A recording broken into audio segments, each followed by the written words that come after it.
చాలా మంది అడుగుతున్న వీడియో ఇది చూడడం కంటే నా మాటలు కాస్త గమనించండి. అక్క, ఎందుకు మేమెంత కష్టపడి కుట్టినా లాస్ట్ లో ఫిట్టింగ్ కుట్లు వంకర్లు వచ్చేయడము, ఫిట్టింగ్ సరిపోకపోవడము జరుగుతుంది ఎందుకని. మనం చుక్కలు ముగ్గు వేస్తాం కదా, అందులో 2 చుక్కలు తప్పితే ఎంత అందంగా వెయ్యాలనుకున్న ముగ్గు ఫైనల్ గా బాగా రాదు కదా. అలాగే బ్లౌజ్ కూడా అంతే.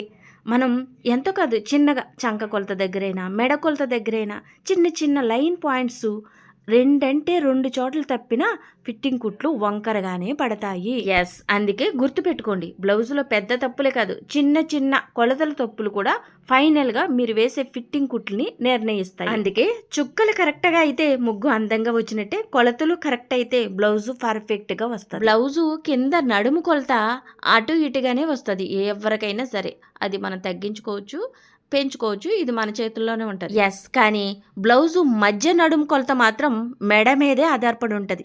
మెడ కాస్త చిన్నది పెట్టినా మీరు ఆది బ్లౌజ్ కంటే 1-2 పాయింట్లు తగ్గించి కట్ చేసినా కుట్టినా మీకు మధ్య నడుము కొలత సరిపోదు. ఒకవేళ మెడ ఉన్నదానికంటే ఎక్కువ కట్ చేసినా లూజ్ అయిపోయి ఫిట్టింగ్ కుట్లు సరిపోదు. ఫైనల్ గా బ్లౌజ్ చెస్ట్ కొలతకైతే మెడ ప్లస్ చంక కొలతలు పర్ఫెక్ట్ గా ఉండాలి.